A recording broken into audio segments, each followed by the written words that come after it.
imagine dethroning yourself, derobing yourself of all of your royalty, and you come here for an individual, and that individual turn their back on you and serve something other than you? How would you feel? But you know what he said? Father, forgive them, for they know not what they do. And then he tells us that we should have that kind of love in us. Yep. So when we wonder, why should I suffer? Then he learned obedience through suffering. So maybe that's why we suffer. Yep. So we can learn obedience. If the captain of our salvation had to go through it, then why do we even contemplate a thought that we don't have to go through it? I remember when those mothers was inquiring about, when this mother was inquiring about her son, like, well, I want my sons to sit right next to you in your kingdom. Or she wanted a high place for her son. She thought very highly of her boys. But the Messiah said, you will drink the cup that I drink. That was the cup of suffering, the cup of pain, the cup of death. You will go through that. But when you sit at the table, I don't have no control. My Father's in charge of that. But I'm going to tell you this, they're going to go through something. Because I heard Peter say we should follow in his steps. Follow his perfect example. You mean to tell me suffering in the eyes of our Father is something that brings perfection? Yes, indeed. And we crying about our little suffering that we're doing down here, even after Brother Paul told us our little suffering down here is not compared to what we're getting ready to receive. Yes, we're getting ready to get something that we have never seen before. And we worrying about this junk down here. Come on, somebody. See, we worrying about cars and houses and clothes and diamonds and this and that and how we look and all that. And the Father said, I can care less. If you're riding in the car walking, what I need is your heart. And I need it to be clean. What I need is your hands. And I need them to be clean. And a pure heart. Are we glad? Yes, hallelujah. That he tasted death so we wouldn't have to. Yep. That's why young people in here today, just in case you don't know, young people, attention. That might be the reason why your parents go to bed with tears sometimes, suffering for you. Maybe that's why Dad gets up in the night, early morning, tired, because he didn't get too much rest from yesterday. But got to get up, not for himself, but for you young people.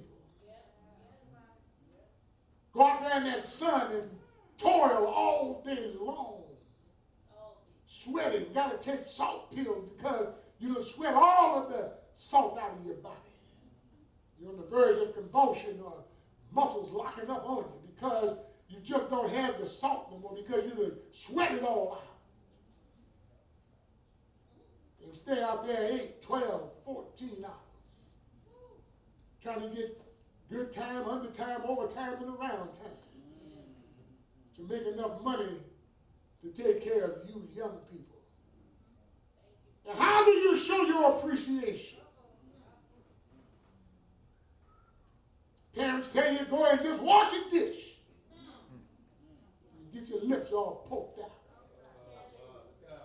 But you didn't poke your lips out when they brought that food home from Walmart. When they went out out there to make that money so they can buy that food.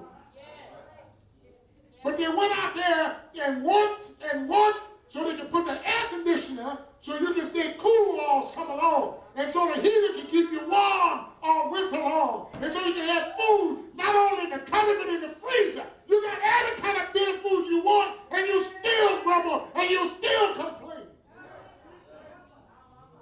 You're not suffering, your parents are. And you're not respecting what they're going through just for you. Brother Isaac, why do you have to bring that up? Because we act the same way with Almighty God. We are the yellow beam of the Most High. We are His children. And unfortunately, sometimes we can be sottish. Act just as stupid as we can. He wakes us up every single day, and we wake up grumbling sometimes. Instead of waking up saying, thank you, Father. We wake up grumbling, as if He owes us another day. Isn't that right? And you know what He owes us? Nothing but to love us. The same thing He told us that we owe man. Nothing but to love us. But I'm going to tell you what. To love sometimes, you got to suffer. To love sometimes, you got to suffer. What are you talking about, Brother Isaac? Well, you know, we got people in here who is on the threshold of marriage, relationships.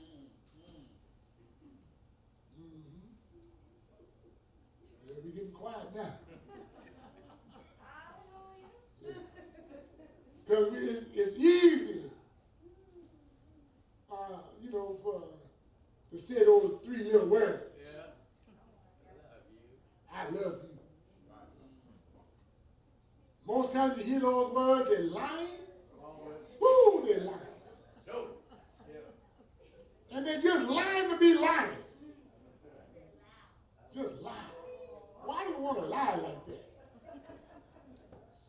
I love you. Really? Well, let me give you a few definitions of the word suffer. See if you're ready for I love you. Because see, when you get with another person, you don't know what they're going to bring to the table after a while.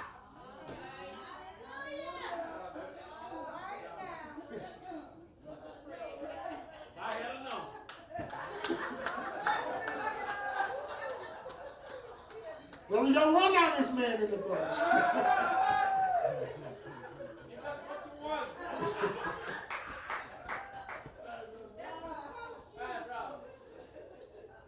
We don't know what kind of bag they're going to come out.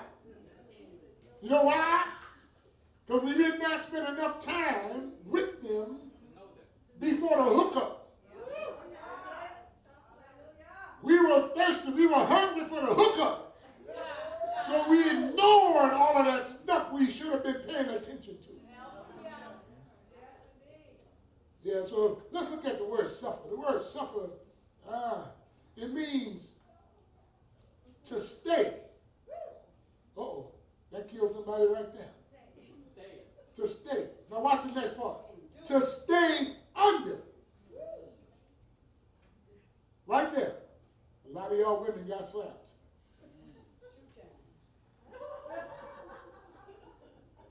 Sorry, darling, you're stuck with me.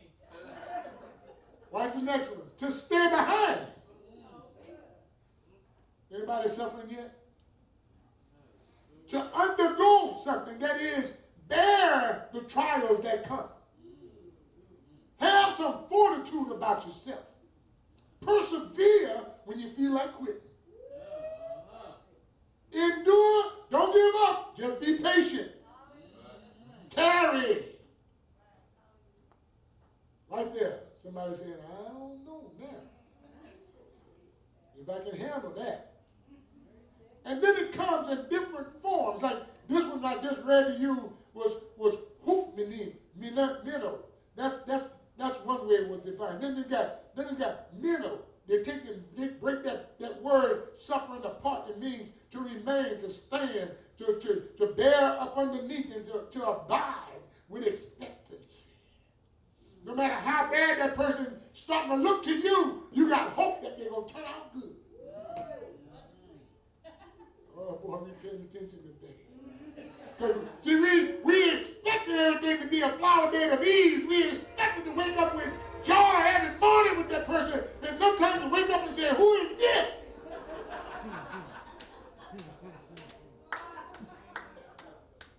I didn't know I had to go through all of this. It's not in the contract, huh? Watch out, man. And sometimes when you go to praying, the Father said, who are you? When you were supposed to be sticking with me, you went and played with the devil. You're going around telling everybody you mine. I mean, it was just the devil's word she used all the time. Going around telling people you blessed and highly favored. And every time I look up, you're under a green tree with somebody else.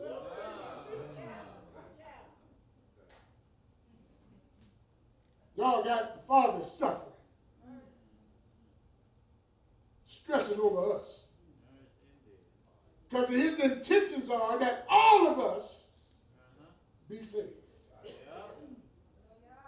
That's why he sent his son to this world. To save us. That's why it pleased him to see his son suffer. For me. For me. And we got the audacity, when things are not going the way we want them to go, we got the audacity to complain and grumble. I ain't going to church today. I ain't reading the Bible today. Matter of fact, I ain't even praying. He ain't answered my prayer anyway. I know y'all don't think like that, so I'm talking to the world today, so I got to put it out there.